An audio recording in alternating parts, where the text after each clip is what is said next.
Okay, I am live, I hear. So good morning, everyone. A little strange that I can't see anybody, but we're just going to roll with it today. Thank you for being here. My name is Kathleen Strickland-Cohen. I am an educational researcher at the University of Oregon and a technical assistance provider for the National Center on PBIS. And I'm here today with my colleague Chris Borgmeyer from Portland State University, who you will be meeting in just a little while. And we are going to be talking about a practical approach to designing and implementing function-based support in schools. This is part of a three-part series, so just kind of orienting you today since we're starting off here at day 3. And we would like for you, if possible, to continue with this strand for the rest of the morning and or afternoon, depending on where you're at. Like I said, we are the first in a three-part series. We are going to be focusing in on specifically how we can leverage PBIS systems to use FBA more efficiently to support a wider range of students. And then after our session and after the break, Rose Ivanone from the University of South Florida will be talking about comprehensive FBA and BIP practices for more complex behavior support cases. And then finally, Dr. Dawn Kincaid from USF will be talking about the critical systems that we need to have in place at the district and school level to ensure that these practices are not only implemented with fidelity, but also sustainable over time. Because we are the first session, I won't, I know you've seen these for the last couple of days, we won't go too deeply into the expectations, but I did want to sort of orient you to these. Keeping comments, of course, and questions in mind as being positive and productive and using inclusive language when you're navigating the chat. Whenever possible or however possible, limit distractions. It's pretty easy for me to limit distractions right now because all I see is a blank screen. But also understanding that this is day 3 and you've probably been taking in a lot of new information. So of course, take care of yourself and have many brain breaks or movement breaks as needed. You're all here this morning, and like I said, this is day 3, so I don't feel like I need to necessarily show you how to navigate the interface here, but just in case you do accidentally navigate away, as we've said before in previous sessions, you can go back to your agenda within the toolbar at the top in blue at any time to get back into the session. And of course, if you're having additional difficulties with tech issues and things like that that can't be addressed through the chat and talking to our helpful folks here, then go ahead and contact the help desk.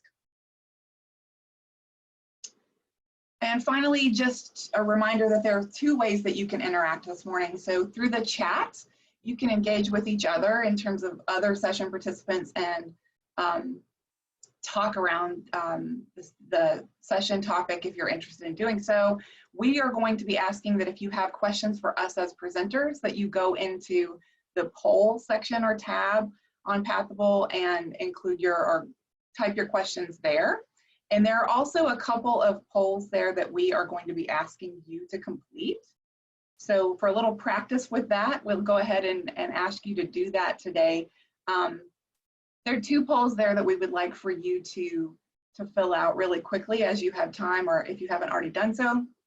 So the first one, we're asking you to select your current role in working in schools and implementing PBIS.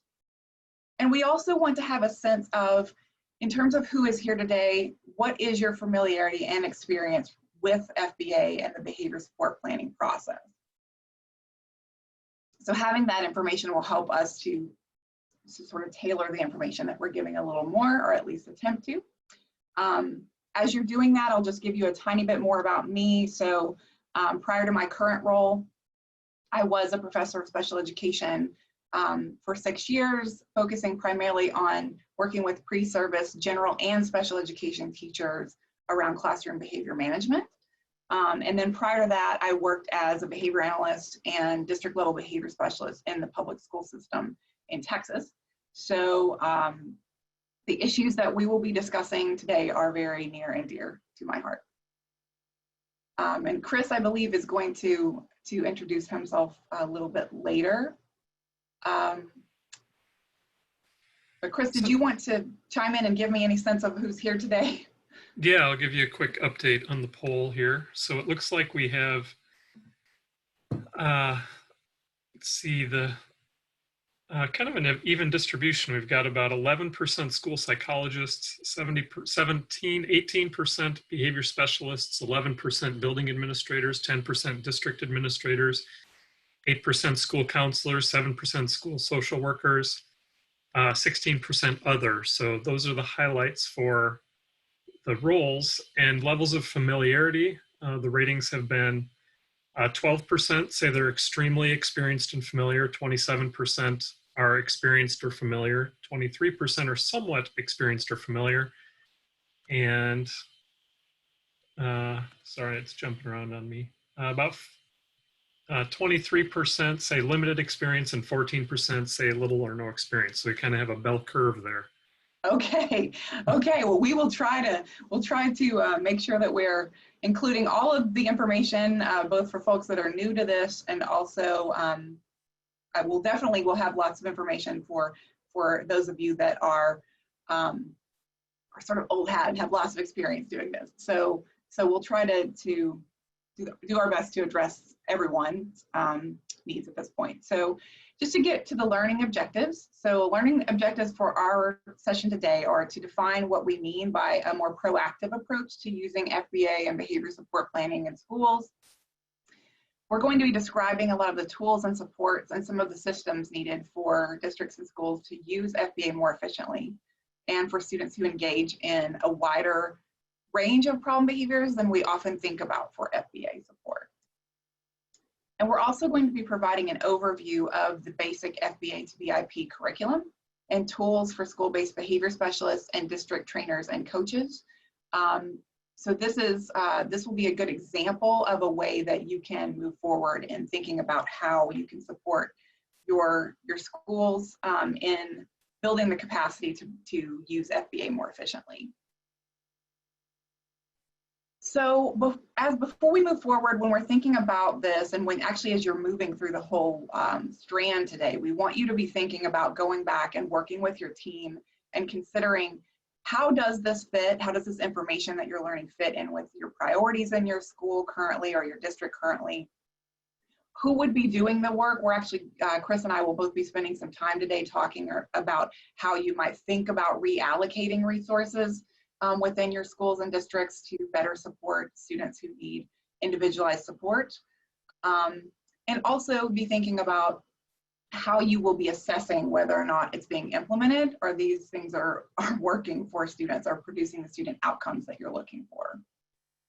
Before we move on though, I just wanted to say this particular slide that Jen Friedman showed on the first day really resonated with me, so I wanted to come back to this.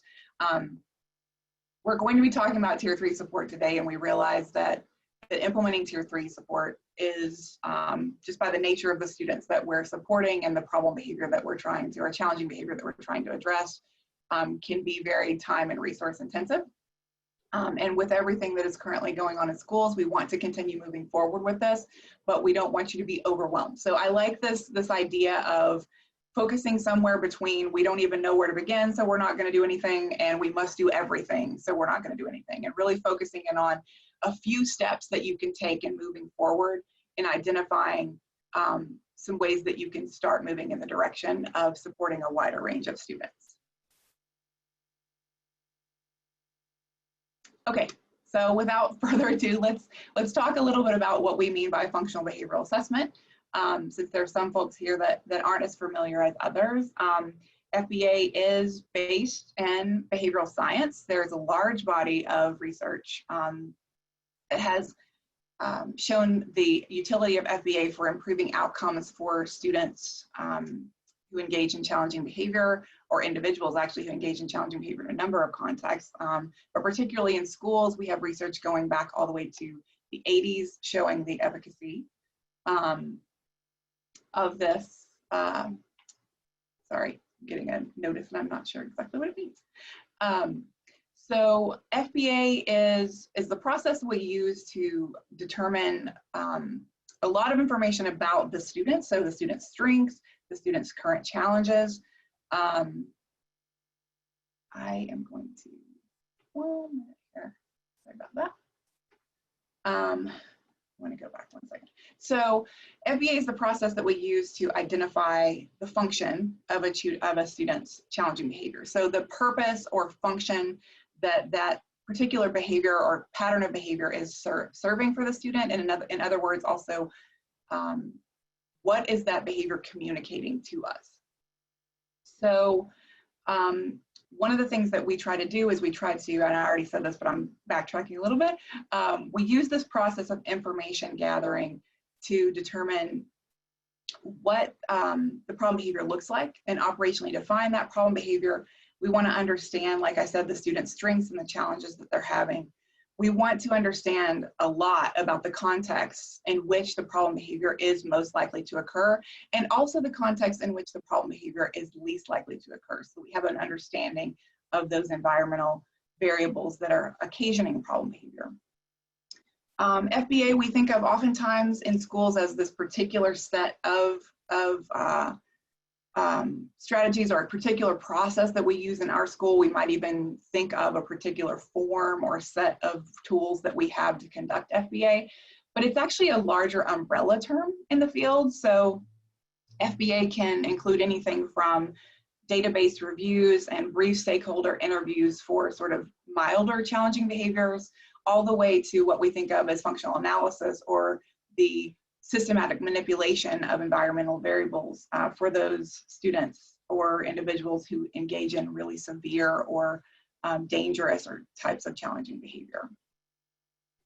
So regardless, however, of the type of FBA that we are implementing, the goal is always, like I said, to understand why is that student continuing to engage in challenging behavior, and to use our knowledge of that behavioral function to design individualized behavior support plans that directly address the function of the behavior for that student. Because that's what we have, that we know and has shown to be most effective for changing or improving challenging behavior. Check on my time here. Okay.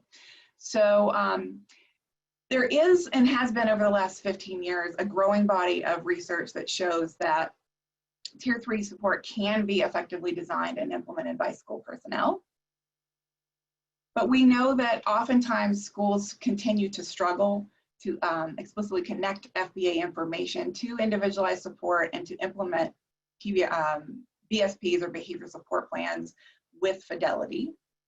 And we're going to be arguing today that we also feel like FBA is consistently underutilized in schools. So it is truly one of our most effective tools. Or I'm sorry, function-based support is one of our most effective tools for changing problem behavior or improving problem behavior. But oftentimes in schools, we continue to see FBA as sort of a last resort. So we're only going to use FBA and BSP or BIP for students with IEPs who are engaging in more significant challenging behaviors or behaviors that are more severe or dangerous. And we know that for students who engage in persistent lower level challenging behaviors, that they are more likely to continue to receive less effective types of strategies that are sometimes exclusionary. So verbal reprimands could be something that we would think of as being not particularly effective that are used. But also office discipline referrals and in-school and out-of-school suspensions. And we know that this is frustrating because exclusionary discipline practices are unlikely to result in lasting change in behavior. And for those students who are engaging in problem behavior that it's not addressed, we know that that problem behavior tends to get worse over time. So sometimes it can actually feel like we're almost sort of waiting for the problem behavior to get worse before we use our most effective tools. And I think that it goes without saying that that's problematic, especially when we're looking at things from a preventative lens. So I always think about this quote as an older quote, but I think it's just as true today as it was when it was written. So the challenge that we face in schools is not in finding what works, but in implementing what works within the current resources. And I would also add in sustaining effective practices when we do get those practices in place. And we know that this multi-tiered approach or multi-tiered systems approach that PBIS provides can help us to provide function-based support more proactively. Chris is going to be talking to you a little bit about the research that we've conducted, but we've seen this in action, and I think that it's important that we think about this heuristic of the triangle as it relates not only to preventing problem behavior for all students, which is incredibly important, but also how we can think about this from an early intervention standpoint. So let me explain a little bit more about what I mean by that. So we understand that when we provide universal support, universal behavior support for all students, it helps to create positive, safe, and equitable learning environments where we also, though, understand that it helps to prevent challenging behavior. So we can decrease the overall number of students who require more targeted and intensive support by providing support for all students. I sometimes like to think about the triangle itself as like a sieve. So I turn it upside down and think about it sort of filtering out a lot of the challenging behaviors. It allows us, because we're addressing it for all problem behavior for all students, or rather supporting appropriate behavior for all students, we can really sort of filter out some of those problem behaviors or catch them low so that students don't need more intensive or targeted support. But I think it's also important that we think about this at tier 2.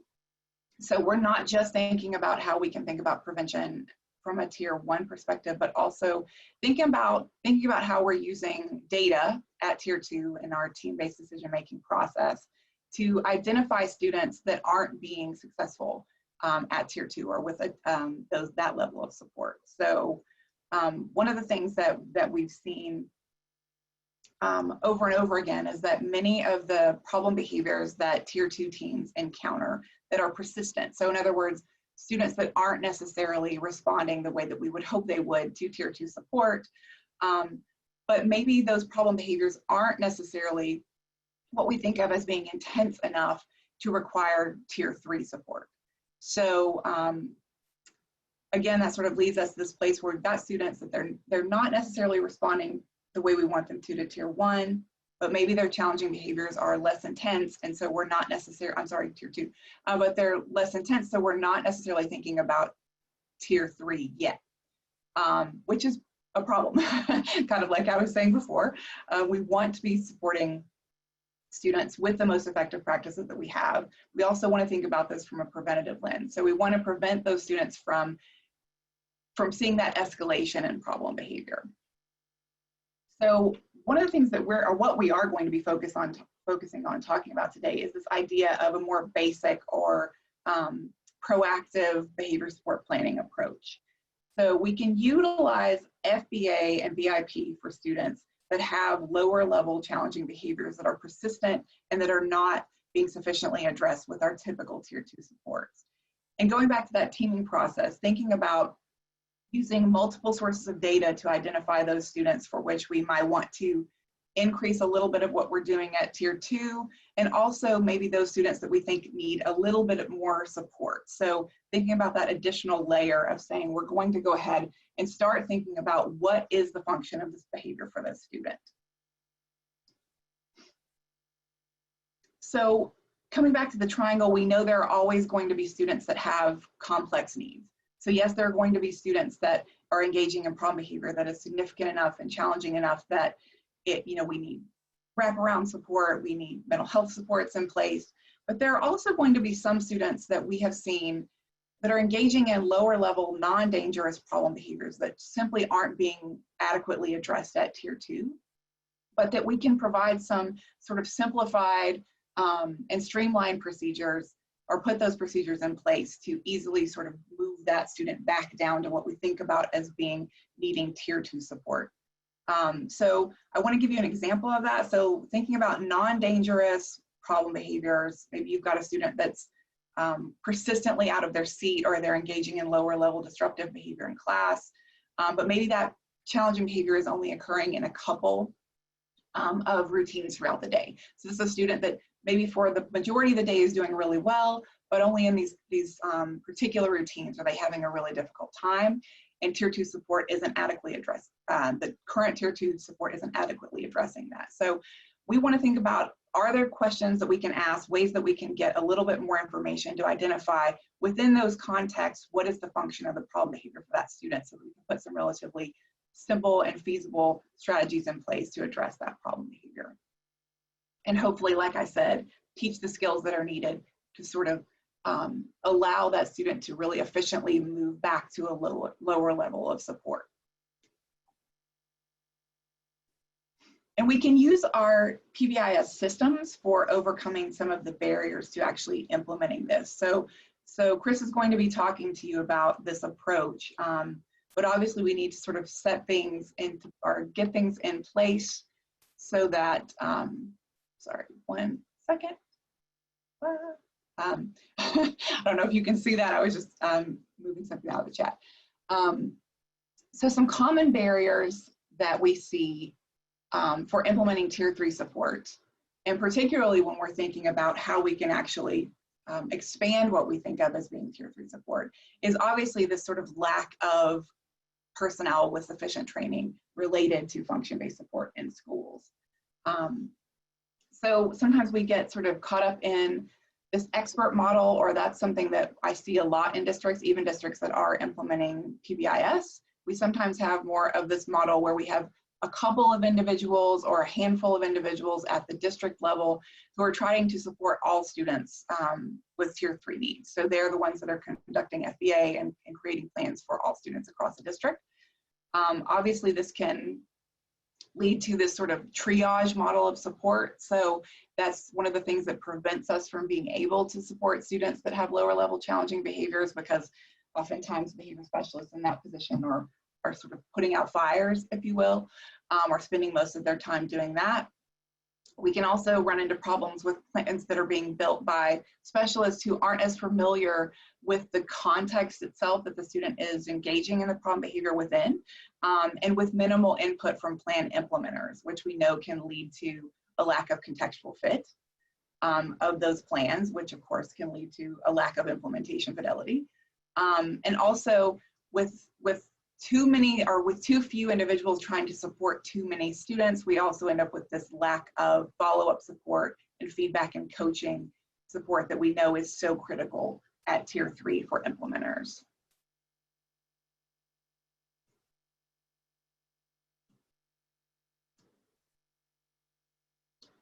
So I want to give you a visual example, and I'm going to try to go quickly. I'm keeping track of my time so I don't run into Chris's time. Thinking about this idea, and we're going to ask you to do this for your own district in just a moment, but thinking about the need for building capacity within your district, I want you to think about, for example, a district that has 9,500 students overall. So that's the total number of students in the district. So obviously 1% of that number would be 95 students. I should back up and say that we know that even when we're implementing PBIS within a district, that we can anticipate at least 3 to 5% of the student population still requiring individualized support. So again, coming back to this idea of having too few individuals that are supporting at Tier 3, thinking about the number of behavior specialists for a district that currently has 1% and only 1% of their students that are requiring Tier 3 support, say that we have 2 individuals that are working at the district level that are primarily supporting the FBA and BIP or BSP process. So that leaves us with a ratio of 95 students to only 2 behavior specialists. So thinking about, again, that idea that we can expect 3 to 5% at least of our students to be requiring this level of support. In this case, that would mean 475 students at 5% of the student population that would be supported or be expected to be supported largely by 2 individuals. Not that only the 2 individuals would be the ones supporting students, but that they would be designing and implementing, designing the plan and implementing FBA. I can tell you that when I left the district that I was working for, I would have liked to have had another behavior specialist. There was one of me. There was 25 campuses at that time, and I had over 150 students on my caseload. So we want to think about how we can overcome some of these barriers, and that's what we're going to be talking about, spending the most of our time talking about today. And what that usually involves is building capacity within schools. So Anytime you feel overwhelmed, the answer is likely to be, or at least include, investing in the training of others. So we want to talk about this idea of redefining the role of the district behavior specialist or team of specialists that you have to include not only providing that FBA and BIP support for students with more intensive needs, but also proactively building capacity within the district. So training individuals within schools. So depending on the size of your school, this number may vary, but training at least 2 to 3 school personnel in each school to use more basic FBA and BSP or behavior support planning strategies. And also having that individual spend some of their time training all school members to understand what we mean by behavioral function, so that it sets up more of a host environment for students that need this level of support. We can do that with efficient trainings. An example of those types of trainings is what Chris will be describing today. And then also some prioritized follow-up. So using assessment and data to determine the type of follow-up and coaching that is needed for plan implementers. So again, thinking about how we can reallocate the time or some of the time of the district specialist so that individual or those individuals are not spending the bulk of their time just putting out individual fires, but also really focused on building capacity within the district.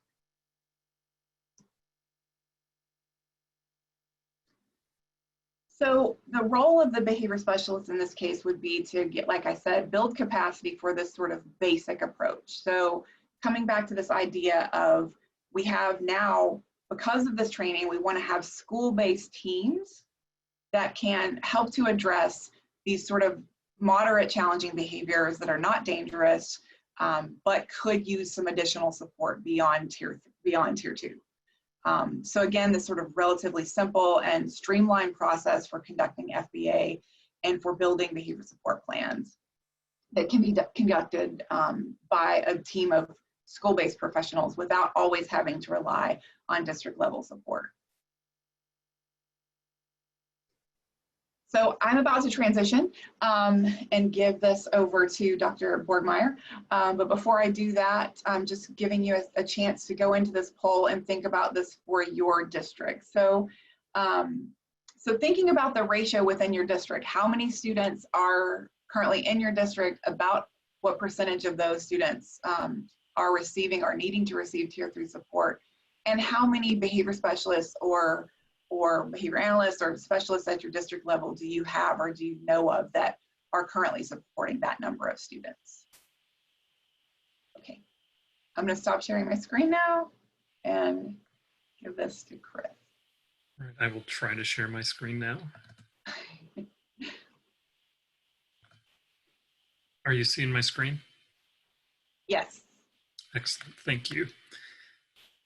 All right, so in the poll, it would be wonderful if we can, if you can take a second to do the math. I know it's a little early in the day, at least here on the West Coast, to be doing this math, but basically 1%. And remember, this is just the 1%. These are those students, you know, requiring those complex cases at the top of the triangle, as Kathleen mentioned. So 1% of your students. And you can do the ratio with the number of behavior specialists in your district. So looks like we've had a few people finish up the poll, and we've got, we have 16 people who've responded who say that their ratio is greater than 150 students in the 1% in terms of needing behavior support to 1 specialist. And then we've got about 18 districts saying it's less than 25 to 1, which seems much more manageable. So that's good. And this may be a disparity between some of our larger districts and some of our smaller districts. But what we really want you to be doing is just thinking about what is the investment that you've all made. And so even, you know, 150 to 1 with the 1%, that's crazy. Even 25 to 1 at the 1%. Think about how much time and effort and energy is put into those students with the most complex behavioral concerns. Sorry, let me check, get my chat set up here.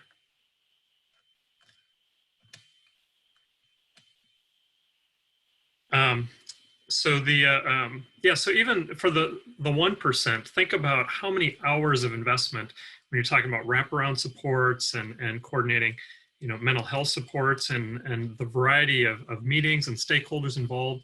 Think about the number of hours required to do just that 1%. And then you start wondering why we struggle to get back and maybe address some of those students who who maybe aren't as challenging as the 1%. And so just trying to highlight here the need to really invest in that capacity that Kathleen was mentioning. I first learned about this thought about this way with a school district I was working with several years ago. And they said, we're a district of 40,000 students and we have 2 district behavior specialists. And so now you start doing that math and they're at about 200 to 1 in terms of their ratio. And that's, you're wondering why they're feeling like, overworked firefighters. So thank you for contributing to that poll. Was just very interested to kind of get a sense of where districts are feeling like they are at. So thanks again, Kathleen, for a wonderful introduction. And I'm gonna keep us rolling here so we can hopefully get through all this content we have planned for you. So I have the job of presenting the training tools that we've developed, the Basic FBA to BIP Training Series. And one thing I want to point out is we use BIP, Behavior Intervention Planning, and Behavior Support Planning, BSP, interchangeably in this presentation. We've, based on different places that we've worked and who we've worked with, they use different language. And so, for example, the online training series we developed with the team from Kansas, and the terminology they used was behavior intervention planning. So it's BIP, but just be aware that we're using those terms interchangeably. So one of the advantages of virtual training is you could actually open up a browser window right now and go to basicfba.com and follow along with some of the materials that we'll be training you to, and kind of jumping right in there. So this is what the website looks like. If you go to basicfba.com. And so it starts out with behavior specialist training and a school-wide training option. And so the behavior specialist training is what we will focus on in terms of training people to do the entirety of Basic FBA. And so I'm going to show you I'll give you an overview of what those modules look like. And then the school-wide training is as a supplement to those that we encourage behavior specialists as they're going through the training with their school kind of behavior support team. We want to create a common language, a common vision, a common experience. These things that they just resonated with me from George Sagai's keynote when he kicked off this conference. How do we create a common language around behavior support in our schools so that when we're starting to do interviews and do observations and do behavior support plans with students, we have a common language that we're operating from that people can understand to try to increase the fluency and the buy-in and the efficiency of some of the processes that we're using. So we are actively trying to support the entire school-wide staff and the school-wide environment to better kind of situate itself to be able to provide more effective and more efficient behavior support and build function-based support into the workings of everyone in the school, not just holding that knowledge precious to the school psychologist or the behavior specialists who are coming in. But we want, like Kathleen said, these are research has proven the power of these tools to provide behavior support, and we don't need to wait until students are in that tip top of the triangle to be able to apply some of these skills to the benefit of our students and our staff. So you can find those training materials there. So like I said, we're going to be talking about the behavior specialist training, but we'll also be talking about some of the tools you can find along this top black bar here, which has a lot of resources to help guide you and support you with your implementation efforts. So these materials were funded by a Department of Education grant, State Personnel Development grant, in collaboration with the Kansas State Department of Education's Early Childhood Special Education and Title Services. A lot of this work of building the actual e-learning modules happened through Kansas TAS and the Technical Assistance Systems Network. So we're very grateful for the work and support that they provided in this process. These modules and all of our Basic FBA work is based in research. Kathleen and I are just two legs of this three-legged stool, I would say, in terms of doing a lot of the lifting with this work. Sheldon Lohman, you can see pictured in the upper right-hand corner here, where he actually started much of this work with his dissertation back in 2014, when he first started exploring kind of this idea of training basic FBA. And so we want to acknowledge Sheldon as well. And these are some of the research articles on which the work that we'll be presenting are based and support what we've been training to in the modules, and the effectiveness of this training series when we go out and put it into practice. These are two of the programmers, the web designers who helped me design the training modules online. I spent many hours with Eddie, and especially Eddie and Tyler with a couple of the other modules, but they were employed by Kansas TASN. And there's a whole team of folks from TASN who worked very closely with us, and I want to definitely acknowledge their work and leadership in getting the grant funding coordinated to be able to put together these modules. So the big idea, as Kathleen mentioned, is we want to really break this into, we want to follow good instructional practice when we're doing this training. And so I remember, earlier in my career, I've always been involved in training FBA and BIP, and I would get asked to do things like 2-day trainings and 2 days is a lot of time to train basic FBA to BIP. But it was usually like back-to-back days, or one day and then wait a week or two and do another day. And we were training everything about FBA and then everything about BIP, from how to identify function-based interventions to how to support implementation to how to evaluate plans. And I would watch people walk out of, more like stagger out of the training series, because they had looked like they had been hit by a train because we'd given them so much information. And so we realized really quickly that is not the optimal training model for trying to train something that is as complex as providing function-based support in schools. I'd argue it's one of the more challenging things that we do in schools, and there's a lot of factors at play that we don't even address in these modules because of the complexity of this. And I'll try to get back to that and talk about that a little bit later. So the training modules really focus on how do we break this into smaller chunks, get very focused on what are the skills, give people opportunity for practice, give people opportunity for feedback within the training, and then give a homework task within that they will practice the skills that they've learned right after they learned them, right? We don't want to teach someone something and then like 6 months later, they're like, oh, let's dust off that training I had and think about how to apply this. We want people getting the training and then applying and practicing the skills right after they're getting the training, so that they can really maximize the opportunities of that training. And so these modules are about 60 to 90 minutes long, and we intend for them to be delivered like every week or two, basically with enough time in between that the people get to finish the homework before they move on to the next module and the next skill set, because this all builds on itself in the process of FBA to BIP.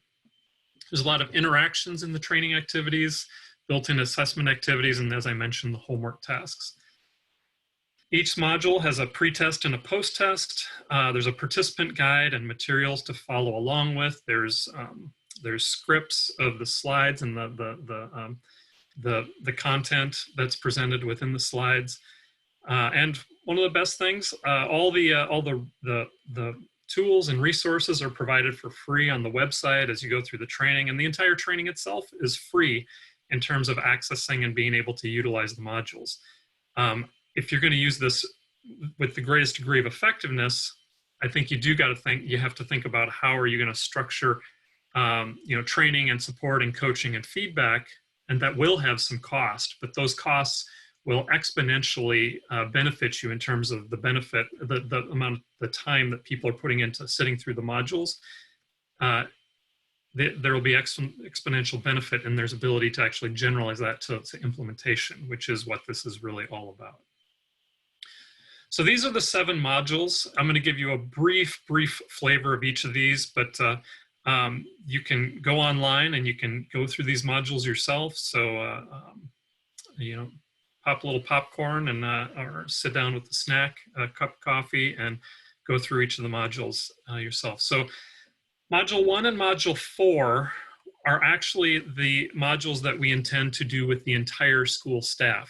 So they are part of the behavior specialist training, and the behavior specialists that we train within the school, we want them to be fluent with these and content, because they'll be providing support to the to the whole staff in terms of using these. But you can see Module 1 is more basic in terms of just defining and understanding the basics of behavior. Module 2 is about how to do FBA interviews. So not everybody needs to know how to conduct FBA interviews, so that we're going to reserve that for the behavior specialists. But we really want to make sure we're training people who will have the capacity to actually carry out the skills. We also want to make sure we're training an administrator to understand this process effectively, because they're going to play a really critical role in supporting behavior support for those tier 3 systems in your school. However, the administrator probably isn't, in most cases, going to be actually doing interviews and doing observations, in part because they bring a sort of bias oftentimes to that process that might alter kids' behavior or adults' behavior in classroom observations and so on. But they're going to be a critical part of the teaming process. So Module 3 is doing FBA observations and putting together all the information to summarize your FBA findings. Modules 4 and 5 focus on developing function-based interventions. And Module 6 and 7, which I really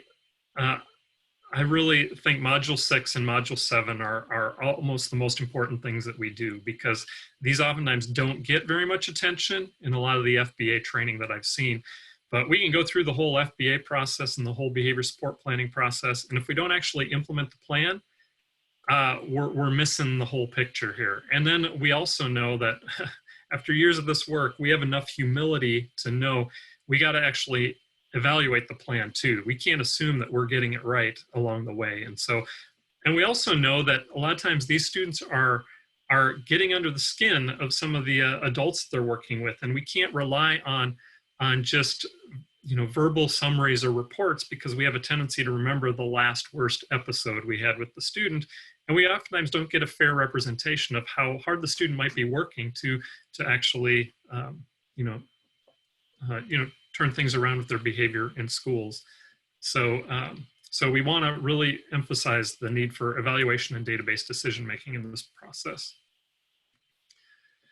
So Module 1, this is just the front page of each of the modules.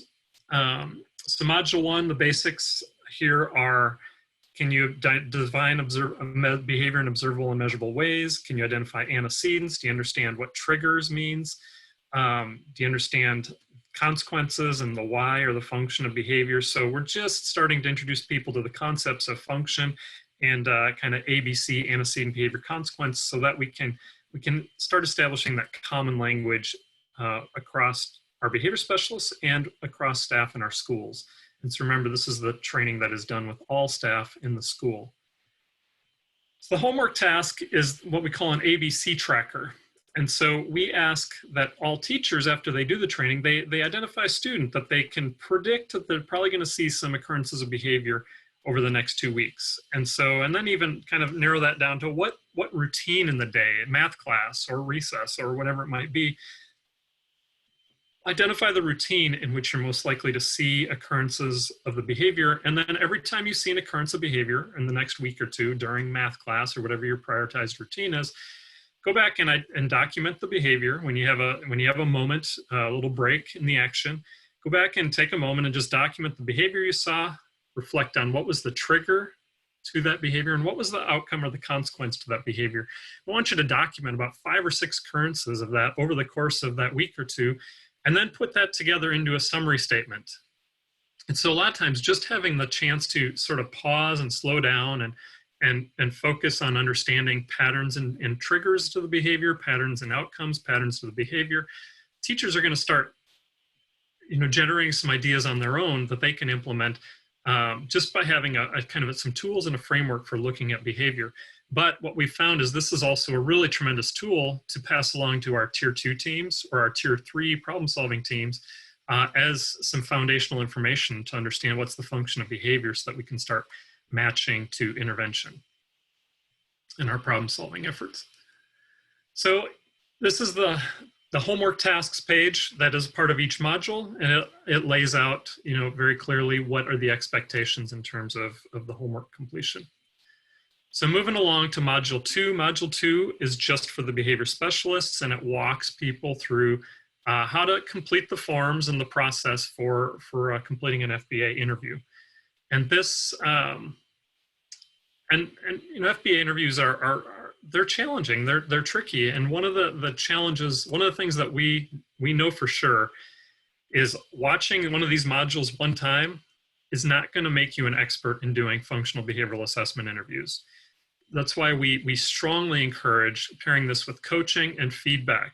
And those of you who've done FBA interviews, think about how many FBA interviews you had to conduct before you felt like you were gaining some fluency with the process. I don't think it was doing just one FBA interview.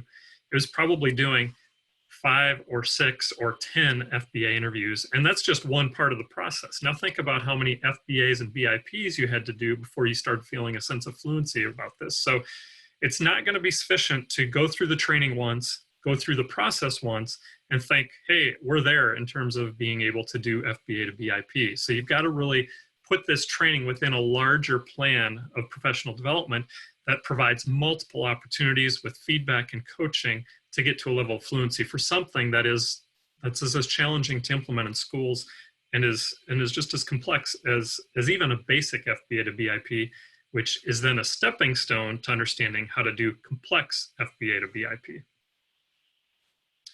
So Module 3 is all about going in and doing classroom observations and trying to look for triggers and consequences and identify the function as another form of evidence to contribute to your FBA, and ultimately making decisions about, do we have a pretty solid understanding of the ABC and the function of behavior when we're filling out our summary of behavior form and putting some of this information together, or do we need to go back and collect more information?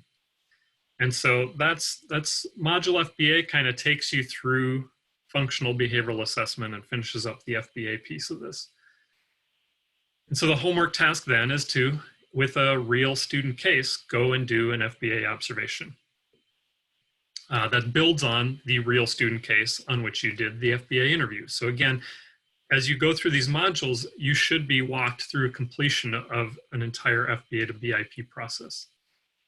So modules 4 and 5 now say, okay, we've got the FBA information. Now, how do we go from, like Kathleen pointed out, to actually using the assessment information to identify function-based interventions? One of the challenges that we oftentimes see is we do an FBA and the kids all get the same intervention after doing the FBA. And that completely defies the purpose of doing the FBA in the first place, because it should lead us very clearly to an individualized intervention that's meeting the specific needs of that individual student. And so in some cases, I think we haven't maybe done as good a job of training people to move from an individualized assessment information to individualized behavior support plans. So we really focus on that with the 2 modules here. And so we train you to identify the behaviors, the positive behaviors, the expected behaviors, the replacement behaviors, and the desired behaviors, the longer term desired behaviors that we want students to be learning. We teach to identify prevention strategies to prevent the problem behavior and prompt the behaviors that we want to see. And then how do we reinforce those replacement and desired behaviors and redirect when students do still engage in some of those challenging behaviors and make sure that the challenging behaviors don't continue to pay off. So this is the competing behavior pathway and the behavior intervention planning form. So we use this as the form to train people to identify a range of interventions focused on prevention, teaching, and reinforcement of behavior. We get into, using reinforcement effectively. This slide shows reasonable timeframes and valued incentives, and just gives you a sense of kind of some of the different ways that slides are presented. This is one of my favorites with the, going back to my childhood and the Bruce Banner Incredible Hulk in terms of thinking about escalating behavior and when we need to be redirecting behavior. So just trying to have a little fun with some of the modules here. Module 5, still looking at behavior intervention strategies. And here we one of the questions that comes up a lot is how do you move students from the replacement behavior up to the desired behavior? You know, that can be a challenging transition. And so we really get people to start thinking about the steps, what we call successive approximations, from kind of reducing reliance on the replacement behavior and encouraging and reinforcing and supporting, you know, students to move more and more towards the desired behavior. And that usually involves making adjustments to the supports we're providing to prevent problem behavior and encourage the behaviors that we want to see, and continued teaching. And then maybe looking at the motivations that we might put in place to encourage students to take that risk, to engage in the desired behavior and move away from so much relying on the replacement behavior. So we have a kind of an example and some worksheets here that you can fill out to think about what that might look like for the student that you're working with to make that progression. And so the homework task still is making sure that you have a broad array of intervention strategies and continuing to strengthen your ability to develop prevention, teaching, and reinforcement interventions. So Module 6, as I mentioned, the implementation plan. We talk about the teaming process. What's the team process look like for putting interventions in place? We talk about factors, the 3 factors we really focus on for supporting implementation or contextual fit. Does the intervention actually work for the context and the implementers as well as work for the students? We need to consider, does the intervention work for the implementers? Because if it doesn't work for the implementers, they're not going to implement the intervention. So we really focus on contextual fit. We focus on how do we assess and have frank, open, honest conversations about whether interventions are going to work or not. How do we create a context of trust in which we can have some of those conversations? Then we talk about, you know, feedback. How do we give feedback, and how do we give training to our teachers and staff so that they understand what the interventions, actually how to implement the interventions? Because a lot of times we think about as behavior specialists what we mean, but if we don't make that explicit, oftentimes then the interventions don't look like we initially thought they were going to be implemented. So we walk people through the implementation planning form and how to progress through that in a meeting with the team. I just mentioned contextual fit, staff training, and performance feedback are things that we hit on and how to do those. And we really try to focus on feasibility in terms of how to implement and support. We've got this little table tent that we put together to try to really emphasize this need for contextual fit. Is this an intervention feasible? Is it consistent with your beliefs and values as an educator?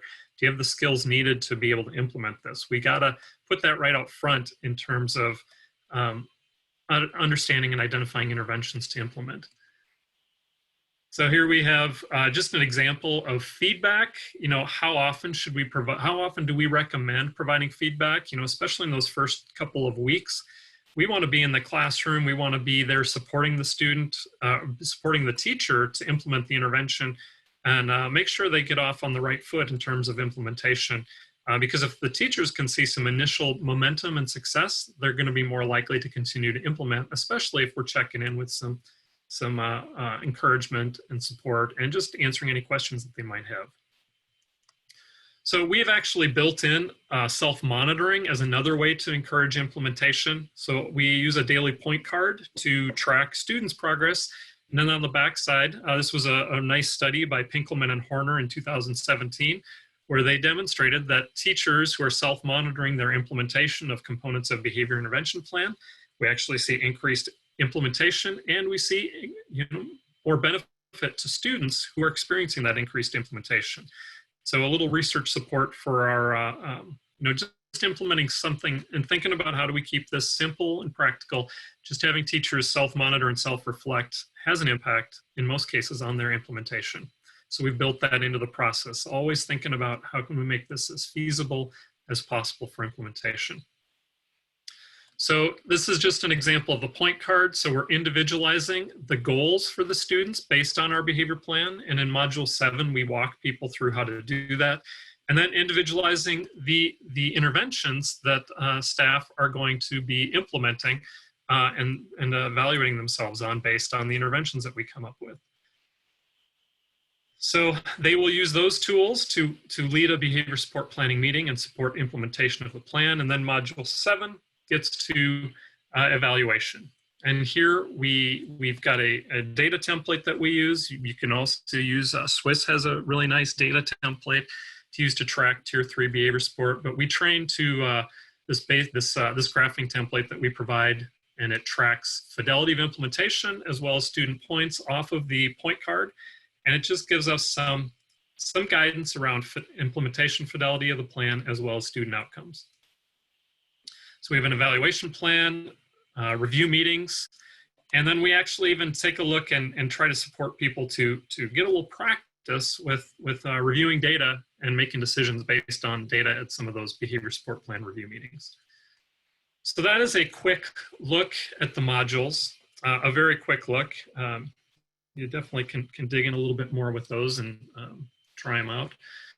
But a little bit of data on the completers. You can see we've had almost 2,000 people complete Module 1, over 1,500 people completing many of the modules, and then I met Module 6 and 7. I did something and messed up the data system. But these are people who complete the Google survey evaluation, and you can see we're getting quite a few people using the school-wide training as well. The feedback that we've been getting is highly positive. You can see we're looking at like 95, 97, 98, 97% of people who strongly agree that the module was an effective use of their time. They're able to functionally transfer learning to practice. They'll use the content to implement. It's high quality. So people who are completing and filling out the surveys are very positive. So we feel very good about that. Talk a little bit, as Kathleen mentioned, about minimizing implementation efforts. And so one thing you can do is you go to the website, you can see the tab Planning for Effective Use. And if you scroll down, if you're a school district, we encourage you to look at the District Planning tab. If you click on District Planning there on the basicfba.com, it'll take you to a page that looks kind of like this. And again, I really want to emphasize this, see the red arrow here pointing at training is necessary, but insufficient. We have to pair the training. We have to put that within a larger professional development plan that includes coaching and feedback on an ongoing basis. Just going through the 7 modules is not going to be sufficient alone. This has to be an ongoing, continuing building process. And I'll give you an example of how we're approaching that with the district that I'm working with now. We recently released wrote and released this district planning and implementation guide, which if you get the slides here, this is hyperlinked, but I don't know if you can get the slides in that way, but you can find this on the website, but the district planning and implementation guide, pretty excited about some of the new ideas we put together in terms of how to think about this implementation effort from the district level. So I've been working with David Douglas School District here, and so we're in year 1 of this implementation effort. So we're just getting started, but it's been exciting to put into practice some of the things that we're suggesting in that planning guide. And so since last spring of 2020, and this all kind of got a little bit disrupted by the pandemic hitting us, but the leadership team, I started meeting with the leadership team, and we started coordinating and planning what's this going to look like. And so then this fall, starting in September, the district team identified kind of this level of district level specialists, district level behavior specialists that they want to train. And so they've kind of shifted, and this happened actually outside of our work, but they shifted to having kind of little regions within their school district. And so there's a region that has these feeder schools in it. There's a region that has these feeder schools in it and these. And so you can see there's 4 regions. And for each region, they're training a behavior TOSA, teacher on special assignment, and they're training a school psychologist to be the district behavior specialist. And so this is greatly expanding their capacity, because last year they had 2 district level specialists, and now they're building capacity to have 8 district level specialists across the 9,500 students in their school district. And so right now we are in the process of training these people, as well as a few additional people, in the basic FBA to BIP process. So they're going through the modules, and we're providing coaching and feedback with them. And then what's going to happen this winter and spring is each one of these teams is going to identify one school to work with. And at each school, they're going to identify an administrator. They have school behavior specialists assigned within their buildings. And then they are going to identify at least 2 other people, like a school psychologist, a SPED teacher. They're going to identify people who have the capacity to actually be carrying out the FBA to BIP process in the school. And our district behavior specialists, the TOSAs and the school psychs, are actually going to lead the training and feedback process for the school team within their region that they choose. And so we're just going to start with one team this year. And then in our subsequent years, we're going to continue to support these teams, and we're going to add additional teams until we build this capacity across the whole district. And so understanding this is going to take time. We don't just snap our fingers and have that capacity built for us. But it's been exciting. And so I'm looking forward to this winter when we get into the more of the coaching role that our district specialists are going to be trained in. So that as they're starting to support their teams. And so this is our training calendar. Right now, we're in the September to October, November, and we are just starting, we'll just have our training 4 coming up here where they're gonna start looking at module 4. Right now, they're collecting their FBA information and they're submitting their FBA interviews, and I'm giving them coaching and feedback so they're understanding better how to do FBA to BIP, and they're also understanding because they're gonna be in the role of coaching and providing feedback to their own team that they're training come winter. And so we're going to continue training them, and the focus is going to shift on how do you coach and support your own school-based team, who then that school-based team that they choose is going to be going through the Basic FBA to BIP e-learning module series like our behavior specialists did in September to November. So the behavior specialists are going through it, then our school level teams are going to go through it, and we're going to continue training the behavior specialists on how to coach. And then towards the end of the year, we're going to start just trying to build the skill set of these behavior specialists at the district level in some of the more complex and comprehensive basic FBA to BIP skills. And this cycle will kind of continue into year 2 and year 3 as we continue to build out capacity for those other teams. So this is our training schedule for this fall. But here you can see this is year 2. And so in year 2, we're going to continue with district coordination. We're going to continue with training of our district level behavior specialists, those TOSAs and school psychs. We'll probably have some turnover. We'll have to think about what that's going to, implications are that for training. And then they're each going to train a new team. And so we're going to start adding some more teams to try to build that capacity across the district. In year 3, we're going to continue that cycle. See, these are the commitments that we've made thus far to try to really see this through. But you can see this is going to be a multi-year process, and we're not trying to train all 15 teams here in the first year. We're going to take more management and build over time and learn plenty along the way. So in the last couple of minutes, I just want to give you a little more information about what we've learned about how the people who are completing the modules, what are the supports that they currently report that they are receiving.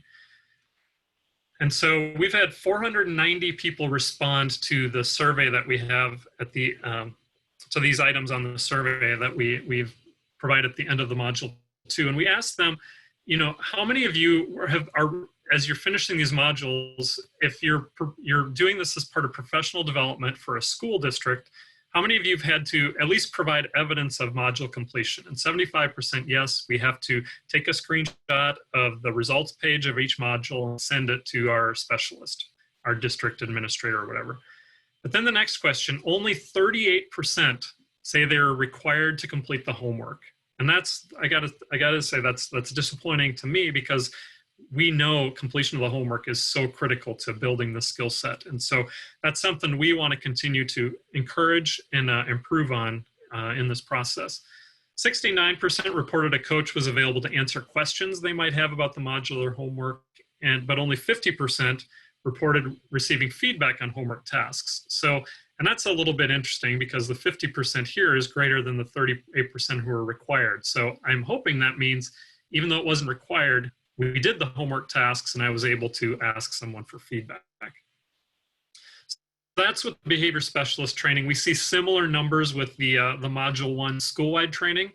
3/4 of completers said they were required to provide evidence of completion, but only 17% were required to complete and turn in the homework. And again, if you're not practicing these skills, ABC is great information, but it's more likely to kind of come in and go out unless we actually sit down for a couple of weeks and practice application of trying to understand behavior using the ABC framework.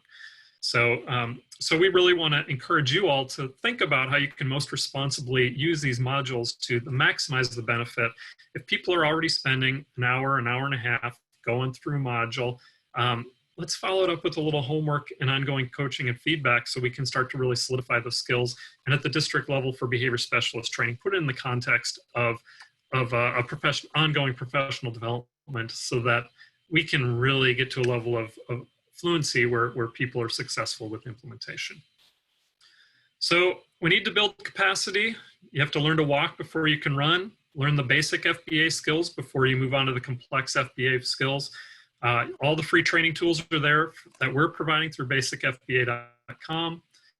Training is necessary but insufficient, and strongly encourage you to check out the district planning and implementation guide, and we would love to get your feedback and your thoughts on that tool.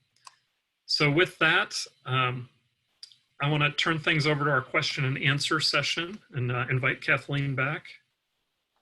And I think we've got about 10 minutes here to answer any questions that have come up. Yeah, hi, Chris. So would it be easiest for me to just let you know what the questions are here, or can you see them as well?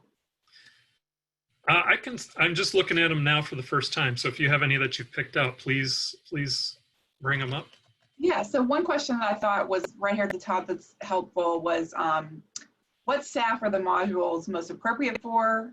For example, paraprofessionals might be a target if you wanted them to understand the FBA BIP process and why we collect data, but not necessarily expect paras to complete FBA. Yeah, I think so, what did you want to answer? No, go ahead. Okay, so for the school-wide training, modules 1 and module 4, we definitely encourage including your paraeducators, your instructional assistants in the training and participating in those trainings, because they're oftentimes going to be the folks who are asked to collect most of the data on these processes for these students. So they would be absolutely critical to training. And so when we talk about school-wide training, we're really thinking about school-wide training for those modules 1 and 4 that we think are going to be most applicable to all staff members. Whereas, agreed, if you're not actually doing the FBA, let's be really thoughtful about what we're asking people to do. I don't like training people in things that they walk away and say, well, I'm never going to use that. That was, that wasn't very good use of my time. Kathleen, anything to add there?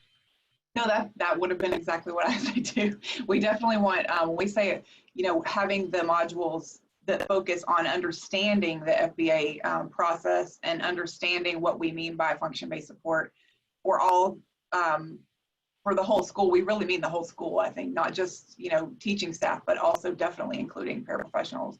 And I agree with you wholeheartedly, Chris, that I was just having this discussion with a group of paraprofessionals recently about the fact that they often are the ones that are implementing a lot of the BIPs and BSP strategies. So that, and oftentimes feeling like they have the least training. That's their perception. So I think it would be a great idea. So the second question here, actually, I want to jump down. There was another question that was an easy one to answer, which was how much time do we recommend between the trainings? So when you're thinking about spacing out the modules, I would say at least a week, but I find that 2 weeks is actually usually more feasible in terms of folks having the opportunity to complete the tasks that Chris was describing between. So having time to complete those tasks, and also best case scenario to even get some feedback on their tasks in the meantime. Sometimes depending on your group size, that's just more feasible within a 2-week window. But I wouldn't recommend too much longer than that. So I wouldn't recommend, doing them across multiple days. I would give some space in between, but I also wouldn't recommend doing them like once every 2 months because there's too much time at that point and they really do build on each other. Yeah, and the only thing I would add is it gets frustrating for the teachers involved and maybe the parents involved if you're waiting like 2 months to do another module and the FBA gets stretched out over the whole year. And that gets frustrating for the behavior specialist too. And so the 2 weeks is about right in terms of being able to build in feedback. But even 2 weeks can kind of drag the process out and get a little frustrating for people. But the practice and the feedback is so critical and so essential that yeah, that 1 week to 2 week window is what I would recommend as well. So another question was related to any trainings that we know about for this individual is a school social worker, and tier 3, this person says has fallen to them. So any recommendations on where to get professional development or CE programs to build strength in this area? So Chris, I thought you might want to address that through Portland State. Yeah, so I mean, it's kind of been we've tried and we've had little fits and starts with trying to have like an opportunity for us to provide coaching and feedback. Portland State, you know, I don't have the capacity to do that just free. And so thinking about, can we put a course together that people might use? Because I know a lot of people don't have the capacity to work with someone more locally who can provide that kind of level of coaching and feedback. But if you can identify someone more local, a really strong behavior specialist, and I know it's challenging within smaller districts, but if you can collaborate with your regional service provider or even a state department, if we can identify a cadre of behavior specialists who really, you know, part of their role is building capacity and providing coaching and feedback, we want to start thinking about that levels of coordination from within the school to the district, from the district to the region, from the region to the state, and how do we, you know, and maybe talking to our BCBA organizations locally and thinking about what are possibilities for building that capacity locally. We've tried to offer some classes in this over the years, and we can do this online, and just like I'm doing with David Douglas right now. But if you can find kind of a local leader from maybe the BCBA community or the higher education community, come in and really kind of dovetail with the basic FBA to BIP training, which are free. I think those are the best ways to think about this. And you can certainly reach out to myself or Kathleen personally to see more specifically if you have questions or about things that you're looking for. So another question, I think we have time for a couple more. I liked this question.